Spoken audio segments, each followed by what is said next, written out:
Muna kaysi düz? Talı. Burada salı var. Andamlaçı, muna kaysi düz? Muna kaysi düz? Talı. Burada salı var.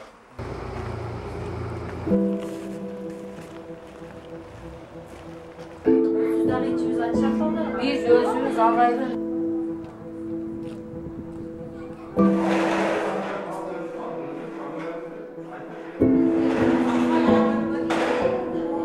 Көп жаш балдар ыйлаган, картаң эне аталар бардыгы ыйлап, албетте бул ар кимдин башына келгенде өзү билет, бирок эч кимдин башына бул күндөрдү салбасын. Ош күндү азыр мен толкунданып турам, аны кайра эстеп атам. Өтө кыйын абалда келген. Жалпысына ушу жаш балдардын арасында себепсиз дене табы көтөрүлгөндөр, жөтөл, ич өткөндөр көп экен. Чоңдордун арасында жалпысынан кан басымы көтөрүлгөндөр көп. Калгандары орто жаштагылардын уйкусу аябай начар, чочуп, түн уктай албай, өздөрүн ыңгайсыз сезип калган да. Адам чыдаксыз да бул же, адам чыдаксыз.